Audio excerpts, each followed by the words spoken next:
Many years, and she's helped us buy and sell many houses, and the last one that we just put on the market, within 3 days we had 6 offers and it sold for over the asking price. To get your home sold, go to sellingwithcc.com. Sellingwithcc.com. Keller Williams, Jacksonville Realty. In 2010, the Players Championship Boys and Girls Club in St. Augustine opened its doors to 270 kids. It promotes and enhances the development of boys and girls through after-school enrichment programs. It's 43 days into the Players.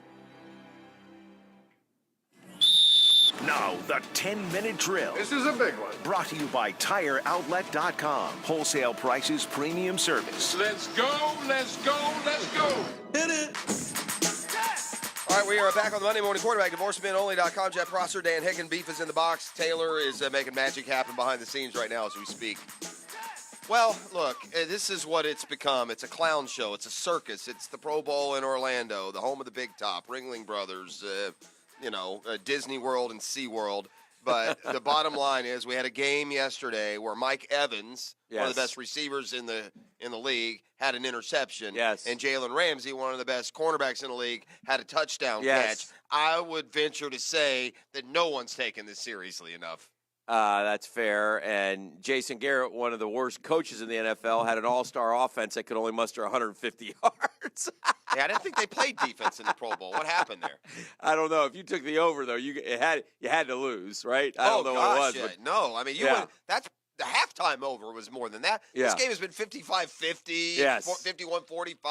Yes. So which, by the way, is better, but we didn't like that either. No. Right? When we did that, it wasn't football. No. So, I mean, by the... Why do they even run the ball? Why are the linemen even there? Why not just do 7-on-7? Because that's not a football game, I guess. Yeah. I don't know. I don't know either. But it is what it is. And like you said, the ratings will come out, and it'll make money, and it'll be fine, and it'll be back next year. And it is going to move. That'll be it for Orlando. So if you wanted to see the Pro Bowl live, it's come and gone. They'll never go. Orlando is like the Jacksonville Super Bowl assignment. Yeah. It's going to be a long time before you might they get it. You might get a Tampa and Miami the next 2 years at the Super Bowl sites. In 3 years, it goes to L.A. They'll probably play that there, too, and then they'll probably send it back to Hawaii, where it probably should be. Hawaii's a nice thing, and move it to Hawaii, do stuff for the military, and enjoy the Pro Bowl. Let the players enjoy the Pro Bowl. But certainly there's no amping it up in the fourth quarter either when it's winning time. There was nothing – like in the NBA All-Star game, they goof around, and then the last 5 minutes they get serious because they want to win. That's even passed us by in the Pro Bowl. I guess they all make so much money they don't matter, although when Jalen and Derwin James and Jamal Adams were walking off the field yesterday, they were screaming about the bank. So they made their extra. Well, you may as well. I think they got 70 large. Jeff, never have I seen this in my entire life of watching basketball games, but I thought the Florida Gators' summation on Saturday in their performance could be summed up by one play. And then I'll ask you to agree or disagree on this. Right at the opening tip. Okay. I don't know if you were watching at the opening tip, but Florida won the tip. Mm-hmm. The ball went to the Gators. They kind of had numbers. And they pulled they it had back. A great they pass. pulled it out. They had a great pass to Kayvon Allen, who caught the ball in rhythm, rhythm, behind the arc, on the wing, in rhythm, coming off a game where he just scored 31 points. Yeah. He had a clear jumper. I don't know why. And he jumped up, and he threw it across the court to a guy who was covered.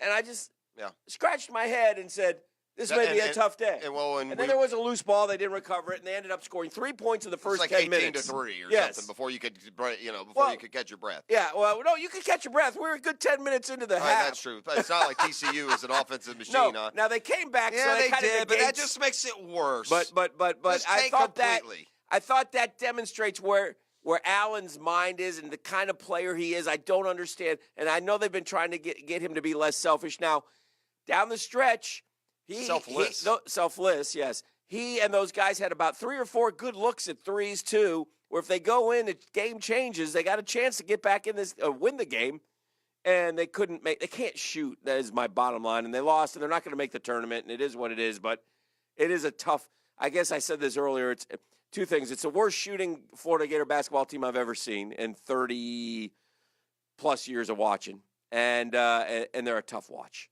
Your thoughts? Well, when they're losing, they are.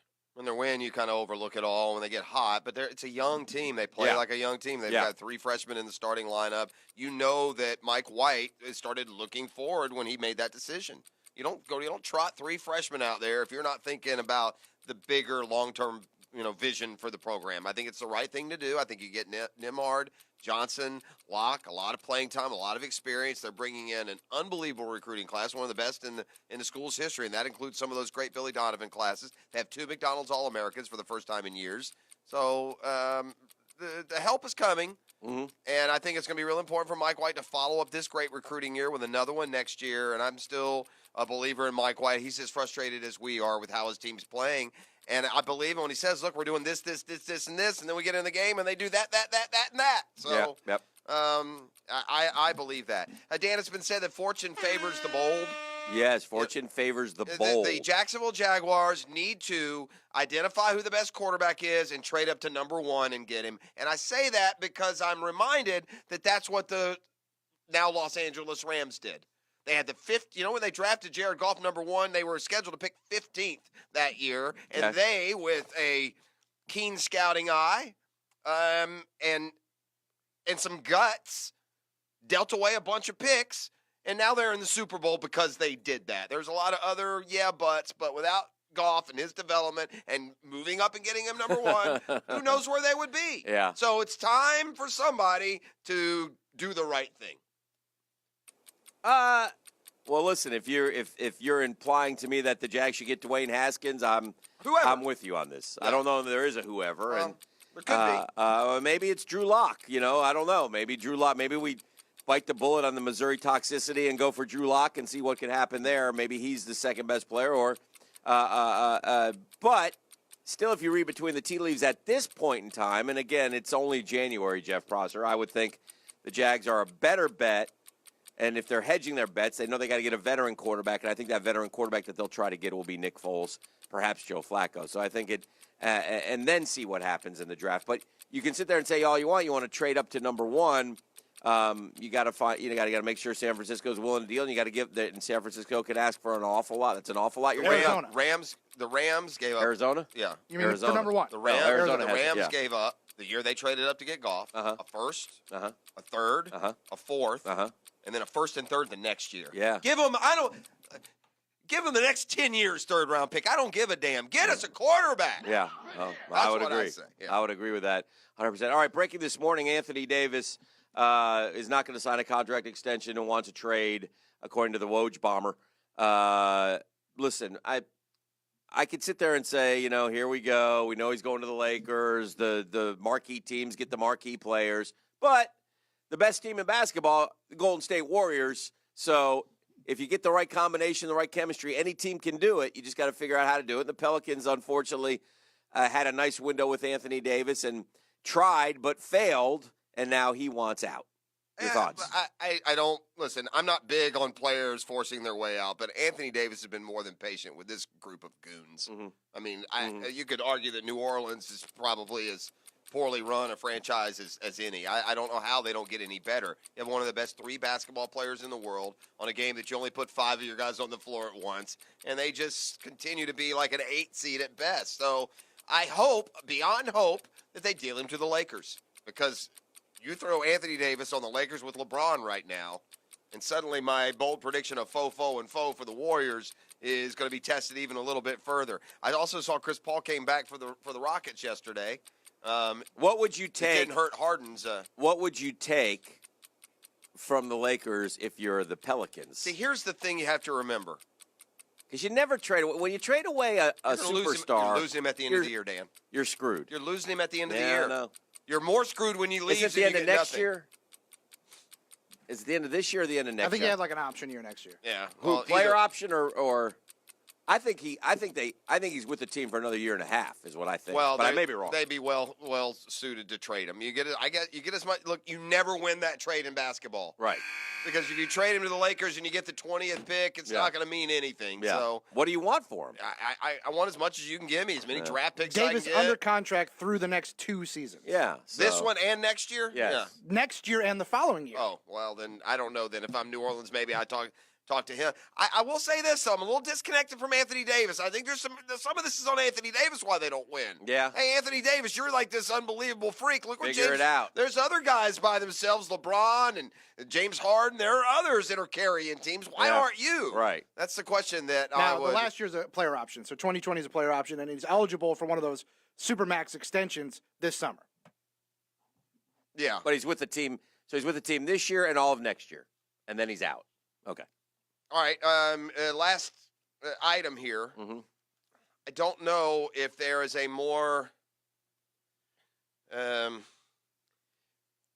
under-heralded and missed opportunity in the grand scheme of sports than what we ignored for the last 15 years with Federer, Djokovic, and Nadal. Yeah. I mean, we really did. Yeah. These are the three greatest winners in the history of men's tennis, and they've been slapping each other around for 15 years, and we just ho-hum the entire enterprise. Now, I know it's bigger in Europe, obviously, where tennis is a bigger sport, but with Joker yesterday winning his 15th, you have 15, 17, and 20. 51, Dan. The three guys have won 51. You know what? Or 19. If they won it's 20, 17 and 15. 17 and 15. So 52. 52. Yeah. So 52 times. Think about that. That is, what is that? That would be 12, that would be 13 years in a row I'll tell you, of those guys winning every single major. I'll tell you what is kind of cool about it for a non-fan like myself, an observer, I guess.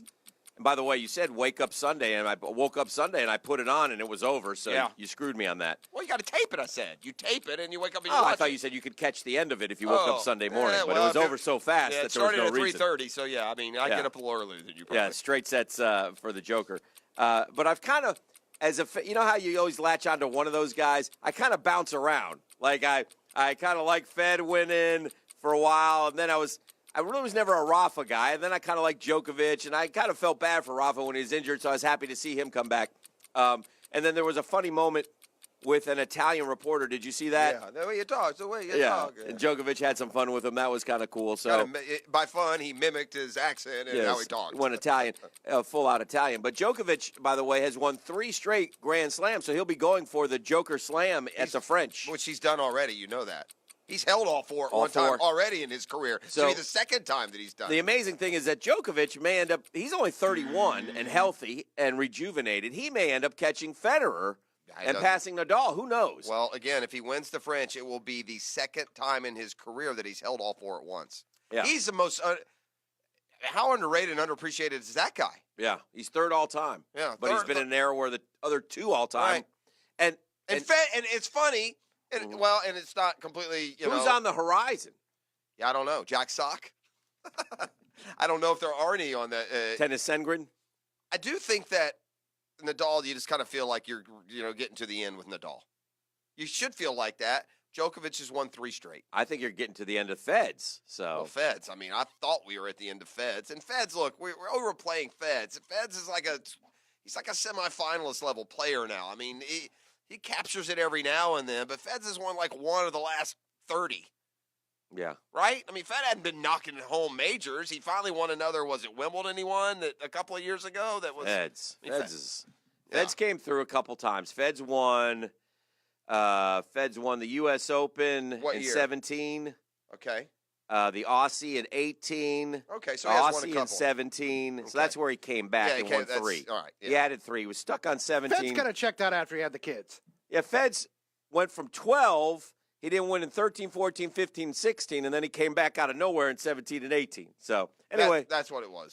That's Sports Concepts and Rationalizations with a 10-minute drill. We've got a little prize pack here. Beef, tell folks what they're getting, and we'll take caller number 4 right now at 641-1010. What are you loading them up with? Caller number 4, guys, is going to get themselves a pair of tickets to the Duel at Daytona coming up next. Boogity, boogity, boogity. On Thursday, the 14th, Valentine's Day. Take your sweetheart to the Duels. And also, you get $20 to spend at the new Southside location of 1000 Degrees Pizza. And don't forget, hit the text line, 641-1010, text the word Daytona. And in 2 weeks, one lucky Guggen will have a chance to win a pair of tickets to the Daytona 500. Or you can do the easy thing and get your tickets now at Daytona500.com.